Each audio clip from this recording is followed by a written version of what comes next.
In a world where fame is fueled by likes, ephemeral trends, and carefully curated profiles, there are surnames that need no explanation or introduction. Among them, few carry the historical density and symbolic resonance of a family that, for centuries, ruled territories so vast that its borders stretched from the banks of the Danube in Budapest to the towers of Prague. Today, far from thrones and crowns, that imperial heritage lives not in halls with 1,000 lamps or in official corteges, but in two young people who have managed to reinvent the weight of their name for a century, where influence is measured in authenticity and relevance. Ferdinand of Habsburg and his sister Eleanor of Habsburg are the new face of one of the longest-standing dynasties in Europe, heirs to a lineage that has learned to transform 1,000 years of power into a presence that fits with the rules and demands of the present. While their contemporaries seek to escape anonymity with viral videos, Ferdinand chases checkered flags on the world's most demanding racetracks, and Leonor turns the catwalks and haute couture events into her own personal courtroom.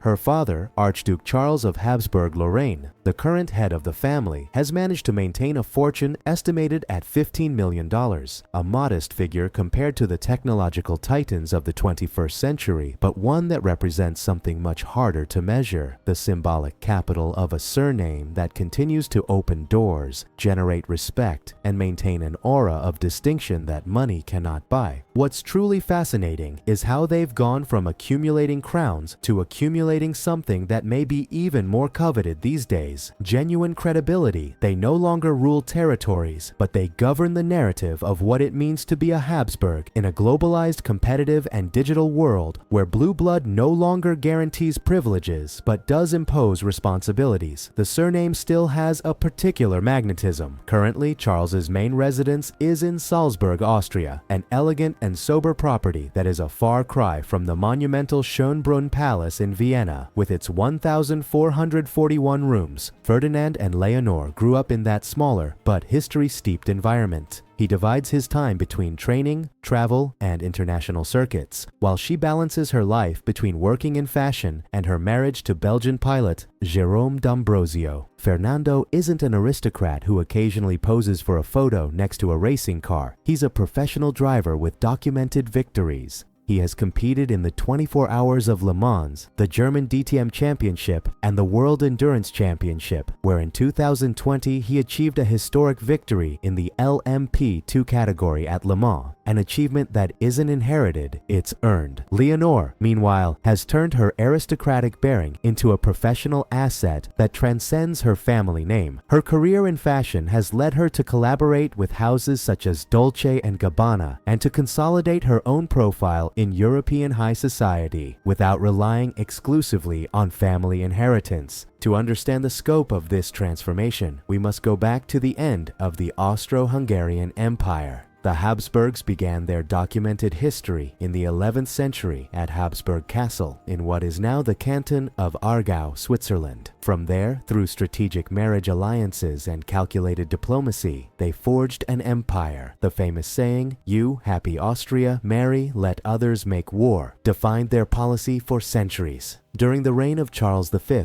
at the beginning of the 16th century, the dynasty reached its maximum expansion. Spain, the Netherlands, vast regions of Central Europe, and colonies in America and Asia were united under the same crown. For generations, the Habsburgs consolidated their power through marriages that, while politically effective, also created the characteristic jawbone that became a symbol of the family. The First World War marked the end of that dominance. Charles I, the last emperor, abdicated in 1918, and the heir, Otto von Habsburg, grandfather of Ferdinand and Eleanor, lived almost his entire life in exile. He formally renounced his dynastic rights in 1961, but never retired from public life. He served in the European Parliament and passionately championed continental integration, transforming his family's role from that of rulers to that of defenders of a European vision. Carlos, his son, grew up in this new context, aware that his surname no longer granted political power, but it did confer social influence. He studied law and political science at the University of Salzburg and eventually became president of Blue Shield International, an organization dedicated to protecting cultural heritage in conflict zones, a modern reinterpretation of the Habsburgs' former role as patrons and custodians of culture. In 1993, he married Francesca Thyssen-Bornemisza, heiress of another of Europe's great families, and from that union, Leonor was born in 1994 and Fernando in 1997. From a young age, Fernando showed a clear inclination towards speed. He debuted in 2015 in Formula 4, revealing a technical and calculating driving style. He climbed the ranks with determination, competing in European Formula Tree, the World Endurance Championship, and the DTM. His breakthrough came in 2021 when he won with the Belgian WRT team at Le Mans in the LMP2 category.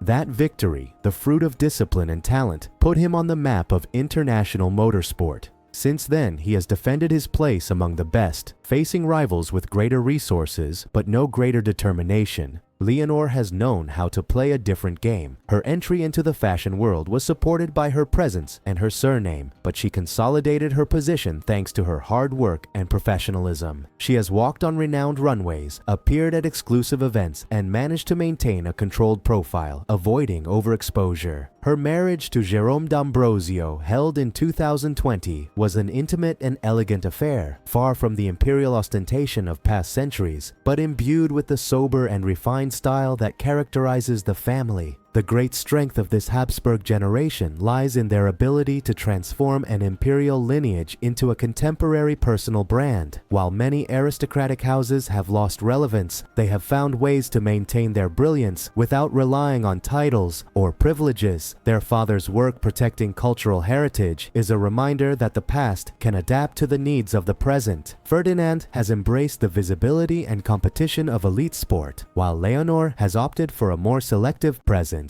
cultivating an aura of timeless elegance. Maintaining the Habsburg surname in the 21st century involves walking a fine yet demanding line. On the one hand, historical heritage imposes an implicit protocol, a way of being and representing that constantly reminds us that we are part of a millennia-old tradition. It entails a sense of belonging to something greater, a moral obligation to preserve the dignity and prestige that others have built over centuries. But at the same time, today's world demands authenticity, verifiable effort, and a genuine connection with people, something that isn't inherited, but rather earned. Fernando and Leonor have proven that an illustrious surname shouldn't be a burden that immobilizes, but rather a platform from which to project oneself. At a time when ancestry alone no longer opens doors, they have managed to transform their lineage into a living asset, backed by their own merits and tangible achievements.